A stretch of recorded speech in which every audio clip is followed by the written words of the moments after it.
mean, last year, the year before last, you did that little commercial where you played the role of a old Pakistani man, which I think went viral on the social media. What made you do it? Money. I thought it was this recurrent...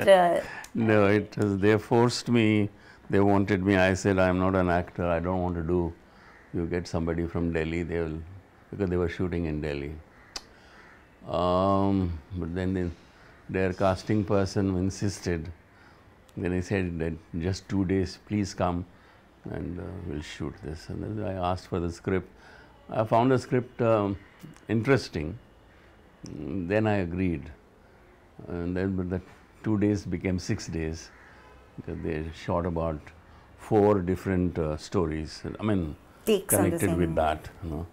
So, but the main thing which went on the Google and was 3.5 minutes. And people have liked that. And I've been getting a lot of other offers, but I'm refusing most of them. I had an offer to act with Priyanka Chopra. Oh. Very glamorous one. But that was about a pan masala, so I didn't. So, you know. No, but I thought that because it referred to the Hindu, you know, not just the Hindu-Muslim story, but the Indo-Pak old friends story, I thought maybe it was a recurrent concern. Well, I mean, that is kind of a very serious kind of a thing. And then 2 people who are lost because of partition to one another, and then the Google brings them back, is a little contrived, but it is a good story. You know, I found it curious again, apart from the many interesting ventures that both of you have been associated with. But in 2003, 2004, your Dara Shikho, the play, had the verses of Wali Dakhani. And I couldn't but wonder if it was a very conscious choice of that poetry in 2003, 2004. Actually, you know, the writer of the play, Danish Iqbal, is from Hyderabad. Although he works in Delhi in the All India Radio, he's a play producer there. So that is how he was more conversant with this poetry. And for me, it was because in 2002, when you had the genocidal carnage in Gujarat, Wali Dakhani's tomb was completely trampled upon. It was just outside the police commissioner's office in Ahmedabad city. And overnight, Sadak was constructed, and then this comes up in 2003-04. So I was just very curious that whether that. Since '74, when the premiere of Garam Hawa was about to happen, I think both of you and the unit of Garam Hawa took on the Shiv Sena head on. We didn't take them on. We just refused to go to that screening they had for them. We had to show the film before its release at Regal to Bal Thackeray, because they demanded that and they threatened to burn the screen and all that kind of a thing. So we gave them the film. I asked them to come to the premiere, as many seats as they wanted, but then they said, no, we want to see it earlier, before the release. Because, you know, there are a lot of, in the laboratory, there are a lot of people who keep seeing the film and they report it, and they are also members of Shiv Sena, you know. So they used to report their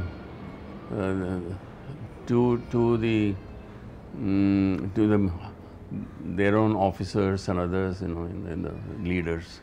So that's why Bal Thackeray wanted to see the film before release, and then he showed him the film, but we didn't go to the screening. We just sent the print, and he saw it, and then he asked for us.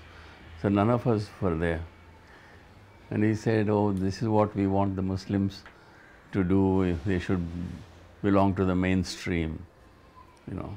So it happens like that. It's kind of a thing, you know. Even a person like L.K. Advani writing against the film without seeing it, and saying that the film has been probably financed by Pakistan.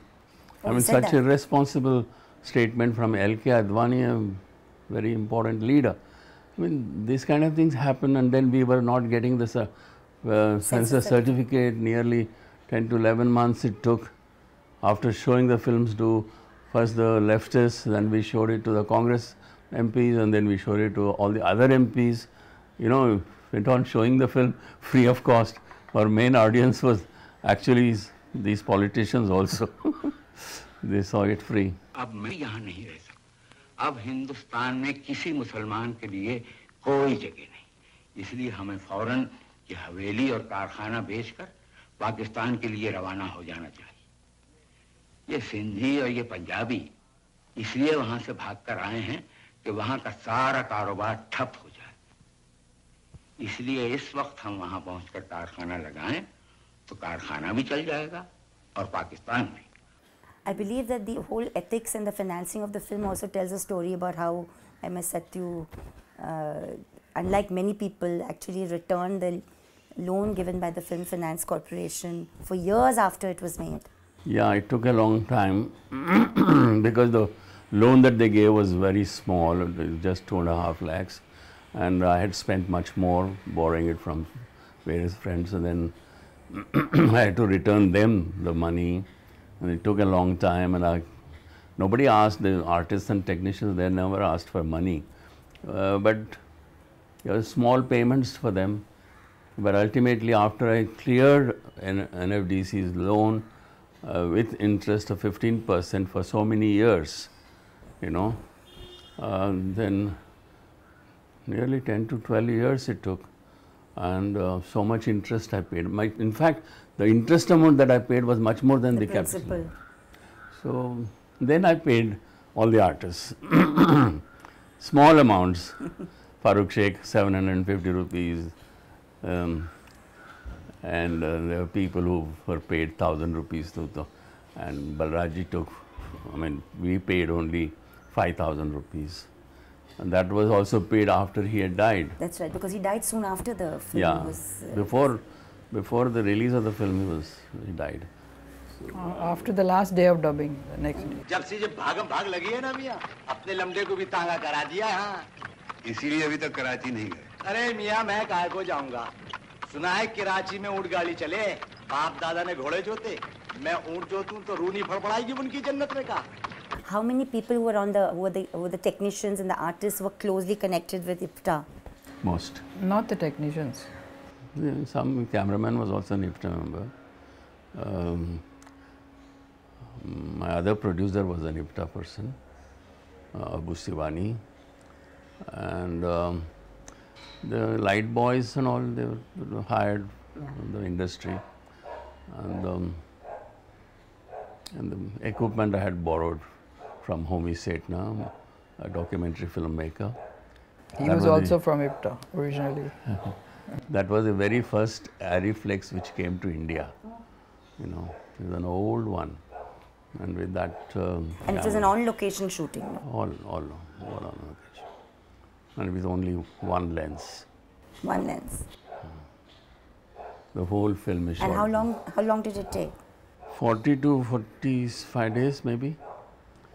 It was very difficult shooting in Agra.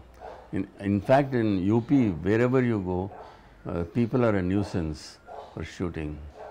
They'll come and stand in front of the camera. They won't budge. You know, very difficult. We had also a lot of problems. They challenged some of them. We'll see how you can make a film in Agra.